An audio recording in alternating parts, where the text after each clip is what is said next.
What's up, nerds and nerdettes and wee little nerdlings all? It's your buddy Big Johnny G for Two Gun Pixie presents Legendary Gaming. Another Midday Monologue Monday is here upon us, my friends, and I am ready to talk. When aren't I ready to talk? So yeah, we do a video every day of the week. I hope you find something that you like, so you sure put up enough videos during the week. But today I want to talk about something I enjoy talking about, and that's building your board game collection, and how I can help you give some ideas if you're looking for new titles or looking to just start collecting board games and playing them. That's more important than collecting them. Don't ever forget that. So today, while we go down to the table, and I'm going to tell you some titles to help you build up your campaign board game collection. Come on, I'll see you down there.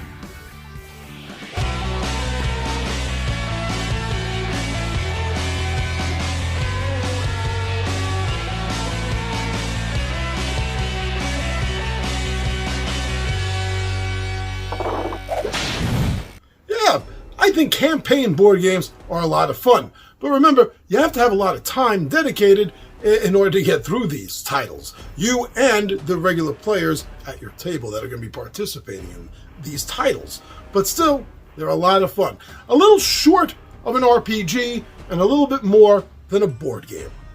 Now let's just look at this quick and easy, and the way I like to break down my board game collections is we'll look at this one at a time, genre by genre.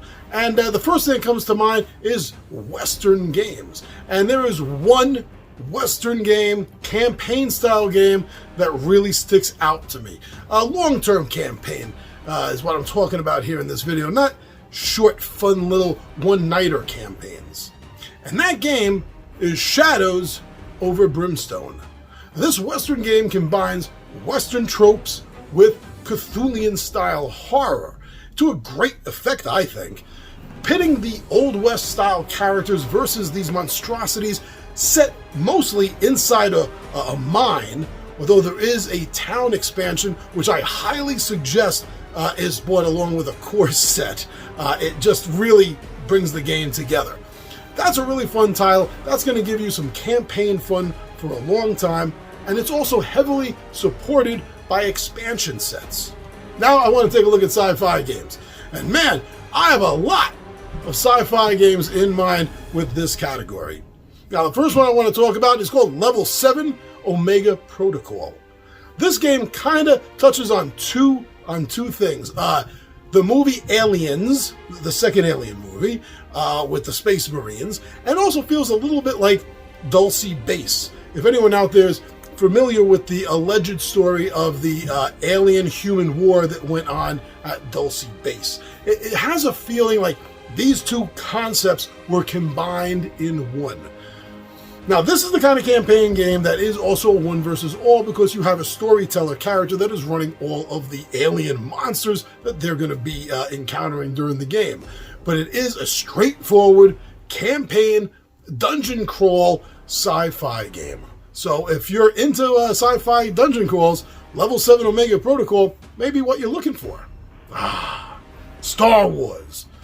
Star Wars Imperial Assault is probably the greatest Star Wars campaign-style game you are ever going to play, hands down. Are there more fun Star Wars games? Maybe. That's a personal taste.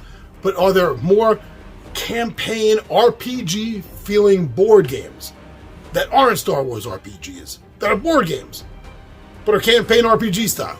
I'm telling you, Star Wars Imperial Assault is the only thing to consider. Again, as I previously mentioned, this is a title that is one versus all, as well as you will need a human player to run the Empire, unless you run the app for it. There is an app that will take the place of the Imperial player, allowing all players to run the Rebel heroes. So if you're a Star Wars fan and you really are looking for a game that will make you feel more immersed in the Star Wars universe than you've probably ever felt by a game that, well, isn't a video game or RPG, this is the one you're going to be looking for. Star Wars Imperial Assault. Now, sticking with movie franchises, another game that is set up where you could play individually, or you can play it all together as a campaign style, and that's the Ghostbusters the board game.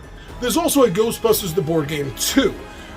I mean both of these games as I'm talking about this one, because they both have the really fun RPG style where your characters are going to be advancing and getting better, literally gaining in levels, while at the same time you're going to have the fun feel of, I don't know if fun's the right word, but you're going to have the fun feel of like an eldritch horror kind of game or a miskatonic kind of game, anything in that series, because what you're doing is you're trying to close portals in order to stop these ghosts from coming through. See, it has that familiar feel to it, and it's the movie. It has all the characters from the movie will be making an appearance at one point or another between one of the two box games or their expansions. Another game that is supporting itself through expansions. And if you're a Ghostbusters fan, whether of the movies, the comic books, the cartoon shows, this touches on all of those. So if you are a Ghostbuster fan and you're looking for that game that'll make you feel like you are a Ghostbuster,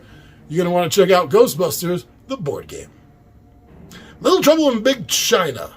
That's been a classic, a cult classic, sci-fi action movie forever. And as a board game, it does the movie justice. You will feel like you are Jack Burton or any of the other characters inside this world. You are going to be pitted in the middle of the combat between the forces of good and evil. You will be shaking the pillars of the earth itself in this game. If you know the movie, you will feel like you are in the movie. You will know you are experiencing the movie as close to firsthand as you're probably going to get outside of virtual reality. If you're a fan of any of the movies that Russell has made, but especially this one, then I definitely think that if you're looking for more campaign-style games to get in your board game collection, don't pass up the board game version of Big Trouble in Little China. Now, yes, touching on movies, there was a movie version, but primarily a TV show here. In this case, let's talk about Firefly, the board game. Firefly Adventures, the board game. This is another immersive, miniature-style, turn-by-turn move game that is going to take you by the throat and drag you into the verse. You are going to definitely feel like you're a member of the ship. You're playing members of the ship, and you're doing it throughout this entire campaign setting that's going to take you from all of the worlds, encountering pretty much all of the NPCs that were in the TV show and the movies, and it's bringing it together in such a beautiful fashion. You don't have to let Firefly die. With this game, you can continue the adventures and feel a part of the crew. So this game is definitely a must for the cult fan favorite Firefly. Now let's venture into fantasy games. One of the biggest selling, at least Ameritrash style board games that you can find out there outside of science fiction is definitely the fantasy games. So I'm going to cover fantasy games, even though I, in my collection, divide it out. I'm going to cover fantasy games and Dungeons and Dragons games and mythology games right here in this thread of thought. Now, I can't even begin to think of fantasy games without thinking of Dungeons and Dragons. And their cooperative adventure system series of games, the first few of them published by Wizards of the Coast and then later by WizKids, but continuing the same rule system and interchangeability between all of these games, these campaigns in a box, is amazingly fantastic. And especially now with the later games of Dungeon of the Mad Mage, being able to take characters beyond second level makes the game feel like it's never going to end now at this point. If you can't sit down with your D&D group and your DM and sit down and play an RPG of Dungeons and Dragons, the next best thing that you can do is delve into the cooperative adventure board games of Dungeons & Dragons, which you can solo if you're really jonesing for a D&D game and nobody else is around. You got to check those out. If you don't know about them, there's several in this series already, and I'm really hoping that it's not ending and that there's going to be more. Now, with fantasy games, Hero Quest. Anyone that knows this channel has seen me play the hell out of that game on live shows. I do love it that much. It is the best, simplest, yet still campaign-style board game I think you're ever going to get a chance to play. It's not overly fidgety with the rules. It's very simple and straightforward, and it's a rewarding experience. It definitely is. Just like another one that you might want to get for your collection if you're feeling a little ballsy there, and that's the Return to Dark Tower game. This massive tower, this electronic piece of wizardry, is an advancement from the original of the 80s. And although it's not the 80s game, you're not going to be able to experience the 80s Dark Tower game through this. What it does do, how it brings it forward, a generation or two, and adds all these new things, making it a completely different game, but still retaining that feel of the original. And of course, the Dark Tower. If you haven't experienced this game, please go out and try it. And if you're looking for a fantasy-based kind of game, campaign style, this is another one you definitely have to consider for your shelves in your collection. I love superhero games. And I'm so glad over the last 5-6 years there's been an explosion of superhero board games. It was a real dry session there for a long time, but we have a lot now. And if you want to feel like you are part of the Marvel Universe, then Marvel Champions, the card game, is the way for you to go. The campaign-style fights that they introduce in the expansion boxes is worth it. It does take this game to another level. It makes every game you play feel like you are literally in the middle of some massively awesome and epic Marvel graphic novel.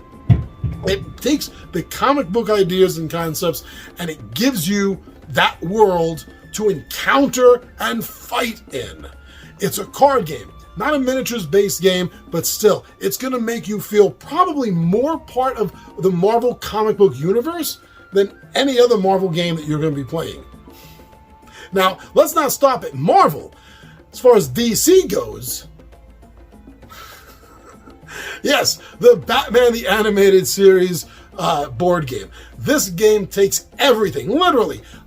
When you count in all the expansions for this, it takes everything from the Batman the Cartoon Animated Series show and puts it in a box. Not just the villains, not just some of the adventures and quests that you can go on being ripped directly from the show, but also the heroes that you can play. Again, throughout the expansion boxes, more and more heroes are introduced, including Batwoman, Batgirl, Supergirl, Nightwing. Pretty much everyone hero-wise that ever appeared in the animated series, with one or two exceptions, you're going to find in the box or one of the expansions.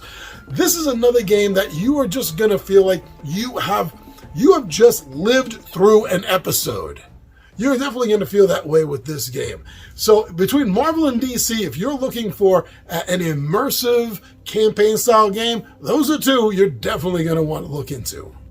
Now, maybe I should have mentioned this during sci-fi games, but the way I organize my games, I have a specific section for paranormal, cryptid, kind of parapsychology kind of games, which there isn't a lot of.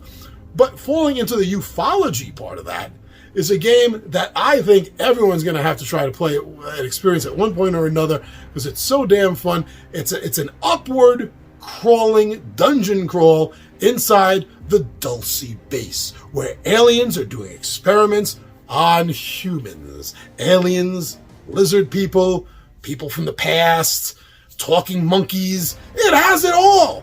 Bigfoot. It has Mothman in it.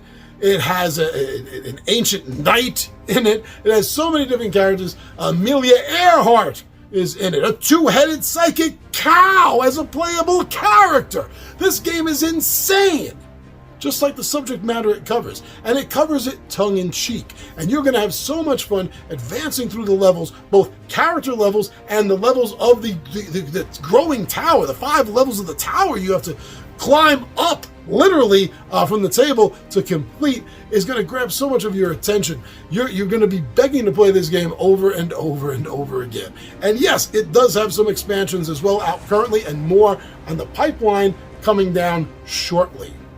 But if you want to look for something more Indiana Jones style, a little bit of high adventure, as I like to call it, I think there's one main game you're going to want to look at in this category. If you're looking for campaign style / RPG style board games, and that's Fortune and Glory. This game, set in the 1930s, has it all. It has evil cultists. It has the mob. It has Nazis. It has dirigibles, lighter than air zeppelins. It has pyramids.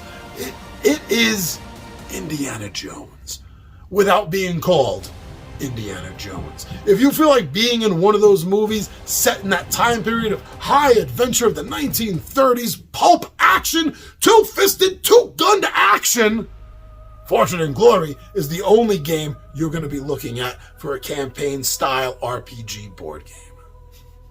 So those are the games I think are some of the best that I've ever personally played, tried, experienced, and or owned as far as campaign-style board games go. If you're looking for something like this, those, in my opinion, are some of the best you can get. But what did I miss? What do you know that you think should be on this list? I want to know because I might want to get it, as well as other people. So please, put it in the comments and let us all know what I missed. Thank you very much. I'm your buddy Big John A.G. for Two Gun Pixie Presents Legendary Gaming, and I am out of here.